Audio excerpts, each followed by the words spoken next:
National security strategy 2025। US की सरकार ने यह डॉक्यूमेंट जारी किया है।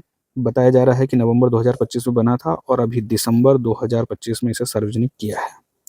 सीधे शब्दों में कहें, सरल शब्दों में कहें तो यह विदेश नीति से जुड़ा हुआ एक डॉक्यूमेंट है जो बताता है कि अमेरिका विदेश नीति के मामले में कैसे काम करेगा, इसके सामने क्या खतरे हैं, कौन दुनिया में इसके दोस्त हैं, कौन इसके दुनिया में चैलेंजेस हैं, कहाँ पर कितना खर्च करना है, कहाँ पर खर्चों में कटौती करनी है, देशों की कितनी मदद करनी है, कैसे मदद करनी है, अमेरिका के हितों की रक्षा कैसे करनी है, अमेरिका की सीमाओं की सुरक्षा कैसे करनी है, इस अमेरिका के सामने क्या खतरे हैं और उनसे निपटने के लिए अमेरिका क्या क्या करेगा।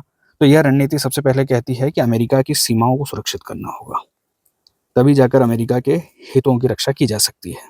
अब सीमाओं को क्यों सुरक्षित करना होगा? क्योंकि अमेरिका मेक्सिको की ओर से होने वाले अवैध प्रवास से काफ़ी ज़्यादा परेशान है, उसे रोकना चाहता है और बड़े पैमाने पर जो मास माइग्रेशन हो रहा है उसे अमेरिका अपने हितों के खिलाफ मानता है।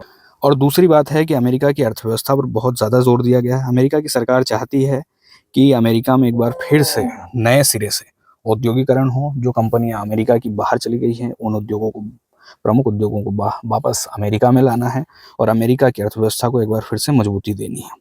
दरअसल इसके पीछे चीन भी है, क्योंकि चीन और अमेरिका अब लगभग बराबरी पर आकर खड़े हो गए हैं। अमेरिका ने और अमेरिका की कंपनियों ने चीन को पिछले कई दशकों में बड़े पैमाने पर मदद पहुंचाई है, मदद की है, इन्वेस्टमेंट किया है, फैक्ट्रीज लगाई हैं, कंपनियां वहां पर गई हैं, इन्वेस्टमेंट किया है, रोजगार दिया है और इससे चाइना ने काफ़ी ज़्यादा डेवलपमेंट किया है और यह अब अमेरिका से देखा नहीं जा रहा है। दूसरी तरफ चीन वैचारिक रूप से अभी भी मतभेद रखता है यूएसए के साथ। तो यूएस और चीन में अब केवल वैचारिक अंतर बचे हैं।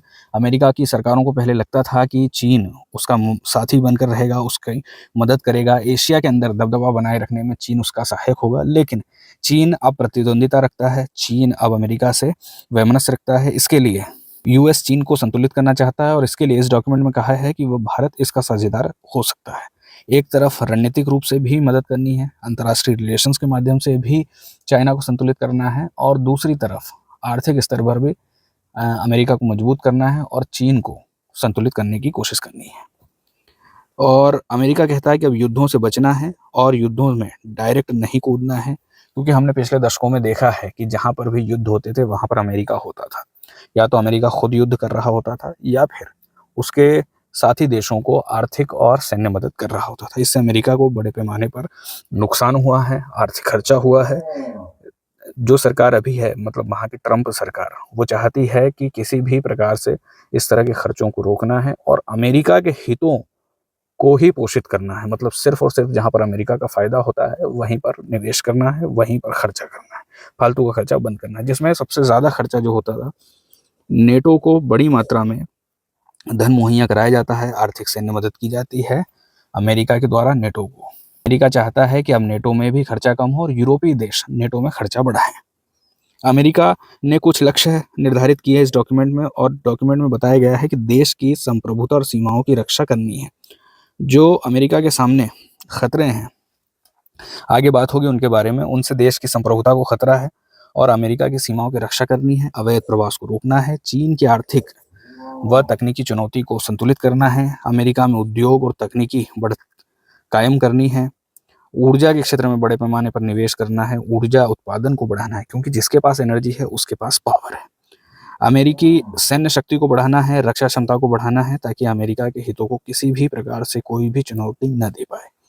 दुनिया के क्षेत्रों में स्थिरता और शांति बनाए रखनी है। अमेरिका ने क्या क्या खतरे पहचाने हैं? अमेरिका ने पहचाने सबसे पहले मास माइग्रेशन, बड़े पैमाने पर अवैध प्रवासियों का जो मास माइग्रेशन होता है, अमेरिका इसे बड़ा खतरा मानता है और अमेरिका इसे रोकना चाहता है। दूसरा, चीन की आर्थिक रणनीति और सप्लाई चेन पर वर्चस्व, क्योंकि हम देखते हैं कि दुनिया भर में कहीं पर भी व्यापार होता है, चीज़ें पहुँचती है तो कहीं ना कहीं चीन से होकर या चीन के माध्यम से सप्लाई चेन से होते हुए पहुँचती है। तो चीन का सप्लाई चेन पर बहुत ज़्यादा नियंत्रण है। अमेरिका चाहता है कि सप्लाई चेन पर उसका नियंत्रण हो और चीन का नियंत्रण कम हो। ऊपर से ड्रग तस्करी और कार्टेल को भी रोकना चाहता है अमेरिका।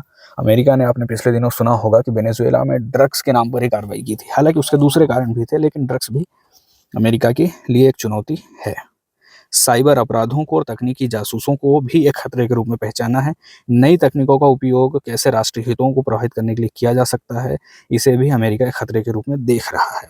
विश्व भर में जो संघर्ष हो रहे हैं, अमेरिका इसे खतरा मान रहा है। मतलब तकनीकी स्तर पर या फिर सैन्य स्तर पर, या दोनों देश सीधे तौर पर भिड़े हुए हैं या फिर तकनीकी के माध्यम से वॉर कर रहे हैं, तो ये भी अमेरिका इसे खतरा बता रहा है। इस नीति के पीछे अमेरिका फर्स्ट की नीति है। मतलब अमेरिका के हितों में जो होगा वही करना है, अमेरिका के हितों को प्रभावित करने वाले कोई निर्णय नहीं लेना है।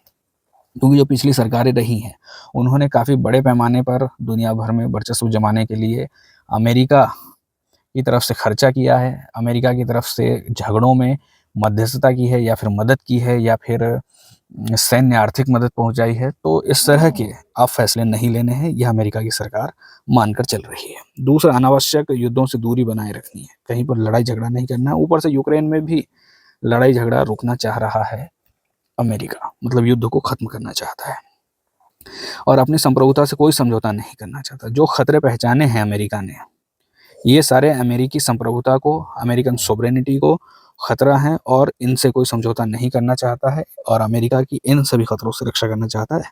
दूसरा, व्यापार घाटा कम करना है।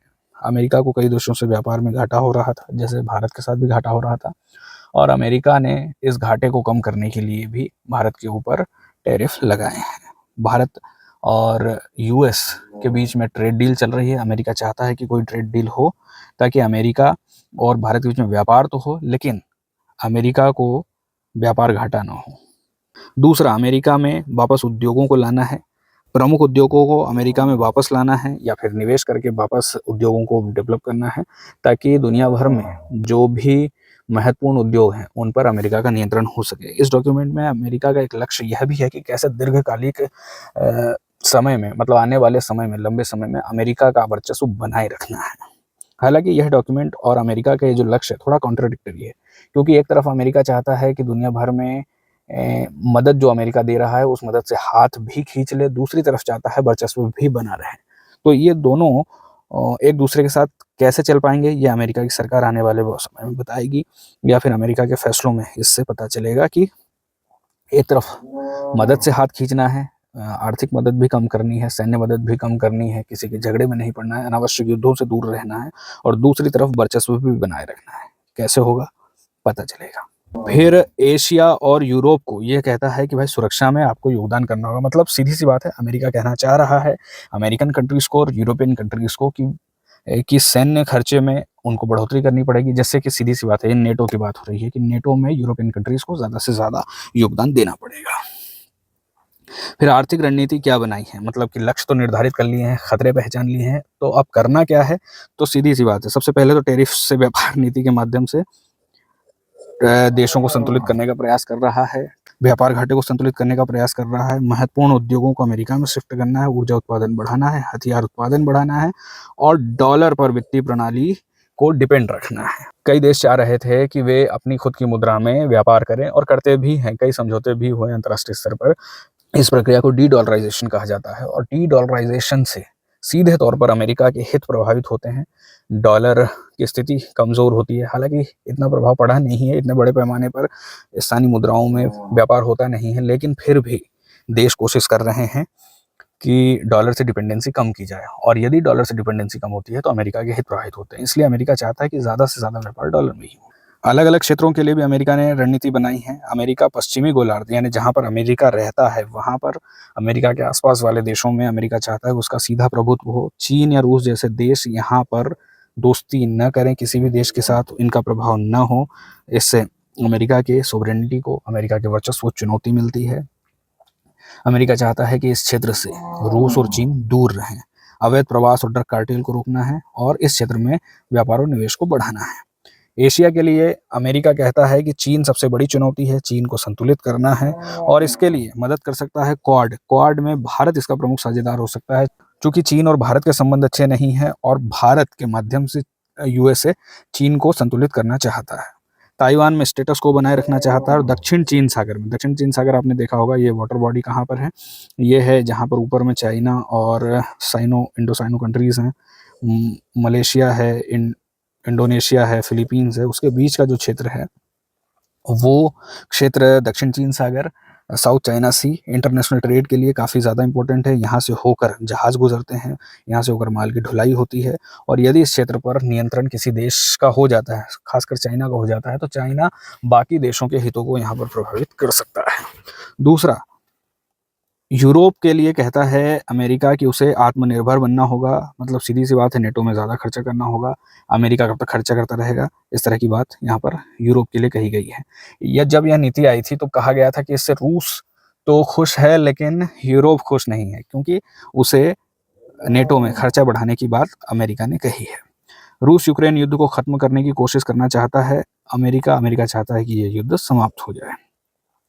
मध्य पूर्व में कहा है कि ईरान को कमज़ोर करना है, क्योंकि ईरान लगातार न्यूक्लियर टेस्ट कर रहा है, ईरान लगातार अपनी ताकत बढ़ा रहा है, और खाड़ी देशों के साथ अमेरिका चाहता है कि तकनीकी और रक्षा साझेदारी हो, वॉर्स नहीं करना है, मतलब युद्धों से दूर रहना है, अब्राहम अकॉर्ड का विस्तार करना है, और ऊर्जा सुरक्षा के लिए यहाँ पर काम किया जा सकता है। अफ्रीका के लिए अमेरिका कहता है कि भाई साहब, एड मॉडल की जगह अब ट्रेड और इन्वेस्टमेंट मॉडल लाना होगा। मतलब अमेरिका सिर्फ दान देता रहे और अफ्रीकन कंट्रीज उस दान पर अपना काम करती रहे, यह मॉडल ठीक नहीं है। ज़रूरी है कि अफ्रीका में इन्वेस्टमेंट किया जाए, अफ्रीका में व्यापार बढ़ाया जाए, ताकि अफ्रीकन कंट्रीज को भी फ़ायदा हो और यूएसए को भी फ़ायदा हो। ऊपर से अमेरिका यहाँ पर खनिजों में निवेश करना चाहती है, क्योंकि अफ्रीका संसाधन समृद्ध है, वहाँ पर बहुत बड़ी मात्रा में खनिज उपलब्ध हैं, और यदि उन खनिज में निवेश किया जाता है तो उसका फ़ायदा निवेशक को मिल सकता है। यहाँ पर आतंकवाद और क्षेत्रीय शांति के लिए जो भी चुनौतियाँ हैं, उनसे निपटना भी ज़रूरी है। अंतिम बात यही है कि अमेरिका अपने हितों के लिए जो कुछ भी बन पड़ेगा वो करेगा।